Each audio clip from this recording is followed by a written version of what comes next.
Hey there, guys. It's your old pal Timmy Joe, and you can see my hands are all screwed up here. That I filmed this a few weeks ago. It's gonna be the 4,000 subscribers special, the old obligatory "Draw My Life" on YouTube by YouTubers. Kind of played out by now, but I thought this would be a cool thing to do, just to kind of show you guys where I'm coming from. I mean, I'm a white guy living in Canada. I can't complain too much, but I have had my fair share of weird things go on in my life. But we're going to go ahead and we're going to go through my life step by step here. So let's go ahead and begin. So to set the scene, it's 1984, and I'm a fetus, and everything's amazing. My mom and dad, I'd been married for a few years. They planned my me being around, and I'm born. I'm a C-section baby because of my huge damn head. But my mom and dad, Sue and Tim, so my dad's name was Tim as well, and they're happy. They have their little boy, and things are going really well in the 80s for my parents and my family in general. They bore me, Timothy Jr. No, Timothy Joseph. Timmy Joe. Lucien Elzinga is my name. And I'm born, and my parents doing well. They end up buying a house. We move into a little house, and things are just, they're great. For the first little bit. My dad was working for his father in a fish restaurant, a family restaurant here in our hometown, kind of a well-known staple of the 80s for my hometown. My grandma, my grandpa, some of my uncles worked there, and things were just known to be really well there. My grandfather was a really great businessman when it came to selling restaurant food and stuff like that. And through the 80s and 90s, things were going really well. And then my parents decided to buy an even bigger house, and my sister was born. And my mom had worked as a bank teller here and there. Everything was going pretty damn good. And then, unfortunately, in 1990-ish, my dad discovered my grandfather had been cheating on my grandmother with a waitress at the restaurant, which is really unfortunate. And I don't know if my dad knew and my grandma knew or what it was, and they just whatever, but my dad wasn't having it. He wasn't going to work with his father if he was a lying, cheating kind of guy. So he left the restaurant, and he didn't have any other skills. He had never really worked anywhere before, so kind of a weird time. And we ended up having to move out of the nice big house that they had just bought a year later so that we could kind of survive during this time. And I remember that this nice house, and we moved into like a semi with like a two house in one kind of deal. And my dad got a job driving a school bus. He got his license to drive bigger vehicles and stuff like that. But eventually my grandma tells my grandfather to get out, and she's going to take the restaurant over, and he left. And I don't know why my dad never went back, but I guess my uncle had been there ever since, and he didn't really feel like that was a good idea. But it's kind of a crossroads in our family history. I don't know what would have happened if my grandfather hadn't have done that, or if he would have been a little bit better to my grandmother. Maybe we'd still have the restaurant. Maybe I'd own it or something like that. It's kind of something I always think about. But the 90s go on, and my dad actually gets a pretty decent job at like the Greyhound of Ontario, the ONR, driving bus. And it's like, what about me? Well, I went from being a cute little kid like my son to kind of being this nerdy, chubby boy by the time I was in elementary school, and maybe like 7 to 13. I was the fat kid in class, and I was depressed a lot because of that. And my parents got a lot bigger themselves, and they were a lot of family fights, I remember, and they didn't care if I ate chips or cookies or big buckets of Kool-Aid with lots of sugar in it.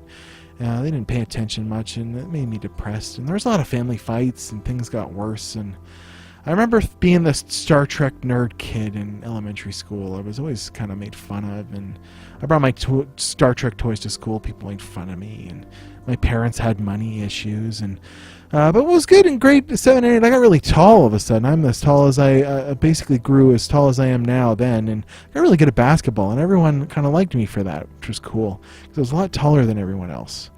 But it didn't take long for my friends to catch up, and I moved on to high school, and my elementary school friends got right into like drugs in high school and stuff really quick, like even acid and stuff at school, which was weird. And in grade 9, my parents found some stuff in my room, and they kind of gave me a big talking to, and I changed my tune really quick. And I tried out for the basketball team there, but the basketball coach told me to try football, and I tried football, and I hated it.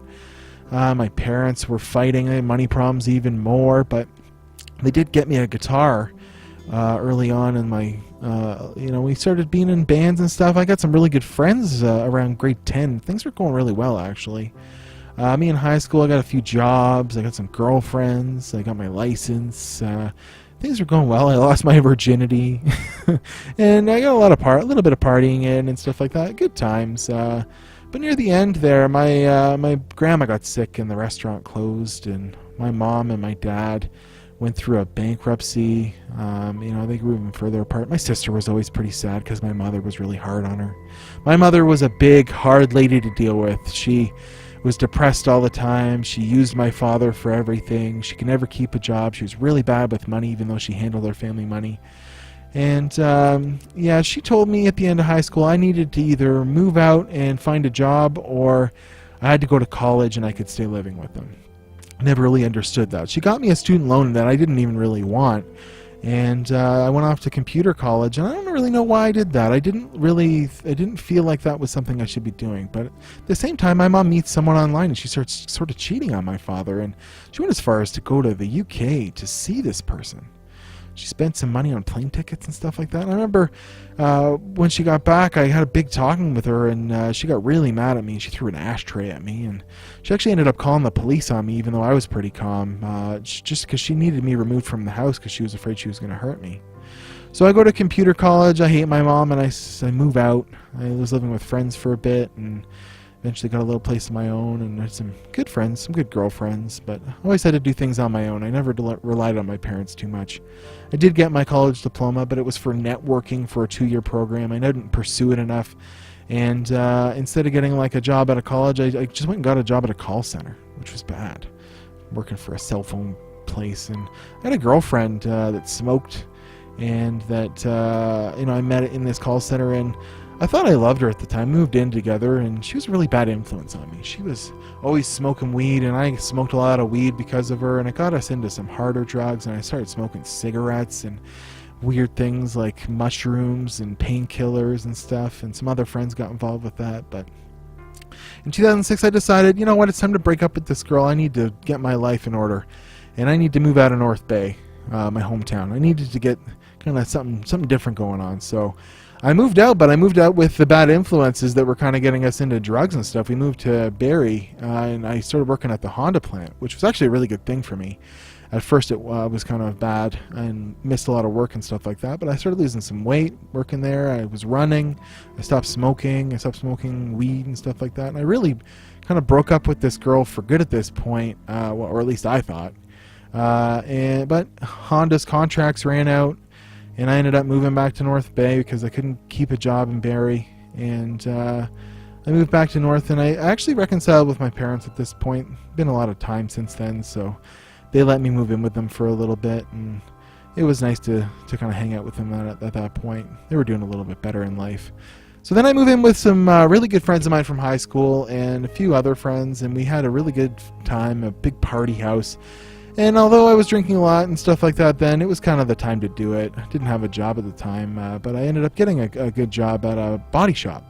And I became the assistant manager at the body shop, and I was online dating, and I met my wife Dorothy on Plenty of Fish. So we're internet dating people. But yeah, we really hit it off. I dated a lot of girls at this point, and she ticked all the boxes, compared to the other girls. I really liked it, and we actually moved in together. I never did that with the girl after, the first girl, because I was worried that, once you're in, you're in. But mom got really bad at this point. She had a couple heart attacks.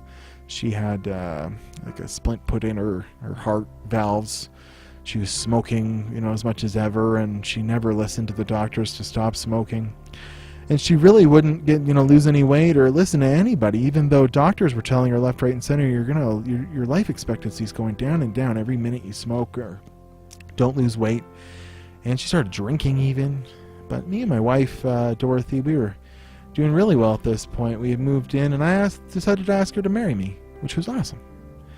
And she said yes. And that night, we go over to tell my parents, and we have dinner, and, this is supposed to be a really amazing time. And the first little bit was all right, but my mom I don't know what it was. She got drunk that night, and when she got drunk, she actually started a fight that ended up in a huge fight that me and Dorothy just left, and with her screaming at us out the door. My dad even left that night. And it was a really sad time. We were supposed to be engaged and happy, and she caused this big fight, and that even made my dad want to leave that night. So she decided that night that she was going to take a bunch of pills and drink a bunch of whiskey and write us all suicide notes to our email because we weren't answering the phone. We were out celebrating the engagement, and the next morning I actually finally answered a phone call from my sister, and she says, Mom left us suicide notes, and I called Dad, and he got her to the hospital. She drank a bunch of whiskey and pills last night, and she's not doing well, which is crazy. Like, why would she do that? So we go to the ER, and it turns out she took a bunch of she took a bunch of antidepressants and whiskey and fell asleep, and when she got to the hospital, she was really unresponsive, but they brought her around and pumped her stomach. And when we started telling her she needed to change her life, she just told us to shut up again. My dad, scared for her life, he just kind of went along with her. And that's when I stopped taking my mom's calls. For a long time, I just kind of ignored my mother. But one day she called my work, and I said, what do you want? She told me, your grandfather had a heart attack. He's at the hospital and doesn't look good. You better get down there.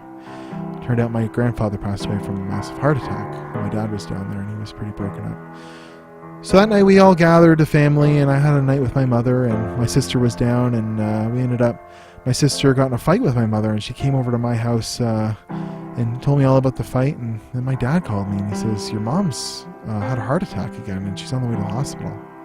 And she passed away that night, which was terrible because I got a little bit of a phone call in with her after my grandpa died, and she kind of apologized, but she passed away right in the middle of a big fight with my sister, which was crazy, and our family was really broken up at this point. But my sister had a good boyfriend, and I had Dorothy, my fiance, and my dad was kind of like a means to an end situation. And over the coming months, he actually got skinny, and he started feeling better, and started complaining about a pain in his side, but I went to the hospital, and they didn't really tell him much until finally he got the right doctor, and in April he told him he had cancer. This was 2 months out from Dorothy and I's wedding. So he got chemo and ended up in the hospital after the chemo. He just wouldn't come around, and he just kind of faded away. Within 2 weeks of taking chemo, he passed away. And that was that. Me and my sister were really broken up, and we lost our father, our grandfather, and our mother all in the span of a year. And it was really sad because I thought my dad was finally kind of free of things and was going to do well, and life has a way of just 180ing things. But we moved on. We had to, because there was a wedding to be had. In June, my wife and I had a wedding scheduled, and my dad had left us some money, and I did everything possible with that money to make sure that we had the best wedding possible. I pulled out all the stops, videographer, photographer, great hotels, paid for a lot of things, even paid for a trip to Europe for us for our honeymoon. When we got back, we bought a house, and we had our 2 dogs, and, things were sad, but things were always good between me and Dorothy, and eventually we got pregnant with Gibson, which was awesome. We really wanted a little baby. But I had been off of work for a long time because of this stuff with my family, and I decided to go and get my license to drive truck, and I got a job at a tow company.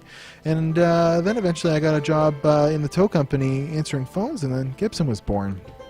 So for a little while that was going really well, and then my boss just started to dislike kind of what I was doing answering the phones, and out of nowhere he just let me go without any rhyme or reason.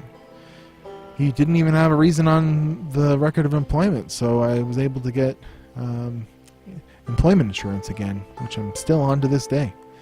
So I started making YouTube videos, and a lot of that's been fun. I made a Lego skateboard, got almost 4,000 subscribers. Maybe I'll get 4,000 subscribers soon, but I don't know if I wanted this to be a job. I really enjoy doing it, but at this point, I'm just happy I have my family, my wife and my son. My wife's got a really good job, and I've been taking care of my son for the last 8 months or so, which has just been amazing watching him grow up.